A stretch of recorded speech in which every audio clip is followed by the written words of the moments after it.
Praise the Lord. ஒரே ஒரு வசனத்தை கூட காண்பித்து கொடுக்கிறேன். பிலிப்பியர் 4வது அதிகாரம் 4வது வசனம். கர்த்தருக்குள் எப்பொழுதும் சந்தோஷமாயிருங்கள் என்று மறுபடியும் சொல்லுகிறேன். ஆண்டவர் சொல்றாரு, ஹாப்பியா இருப்பான்ட்டு, சந்தோஷமா வாழ்ப்பா. நான் ஞாபகப்படுத்தேன், உன் சந்தோஷத்தை நீ இழந்துட்ட.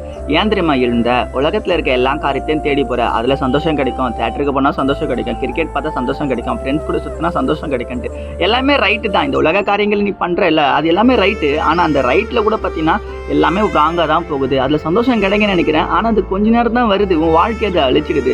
ஆனா நான் கொடுக்குற சந்தோஷம் நிரந்தரமான சந்தோஷம். இந்த உலகம் கொடுக்க முடியாத சமாதானத்தை நான் உனக்கு தரேன்னு சொல்றேன். நீ என்னை தேடிவான்னு சொல்லி இன்னைக்கு ஆண்டவர் நம்மள பார்த்தங்க சொல்றாரு. நமக்கு நிறைய பிரச்சனை இருக்குங்க, நமக்கு நிறைய கஷ்டம் இருக்குங்க. நம்ம ஃப்ரெண்ட்ஸ் கிட்ட போய் ஷேர் பண்ணுவோம், அதுக்கு அவங்க ஆறுதல் கொடுப்பாங்க. ஆனா ஆண்டவர் மட்டும்தான் சொல்யூஷன் தருவார், அதாவது தீர்வு கொடுத்து நம்ம அந்த பிரச்சனை வந்து விடுதலை ஆகிறதுக்கு ஹெல்ப் பண்ணுவாருங்க. இன்னைக்கு உங்க வாழ்க்கையில நீங்க நிறைய பிரச்சனைகளை சமாளிக்கிறீங்க. உங்க படிப்புல, உங்க வேலையில, உங்க குடும்ப சூழ்நிலையில. இன்னைக்கு நிறைய பேருக்கு பார்த்து திருமணமே ஆகல, குழந்தையே பிறக்கல, அற்புதங்களே நடக்கலங்க. நிறைய பிரச்சனை ஓடிட்டு இருக்கு, நிறைய மனுஷங்க அவமானப்படுறாங்க. கவலையே படாதீங்க. எல்லா பிரச்சனை எல்லா சூழ்நிலையும் மாற்ற தேவனால கூடுங்க.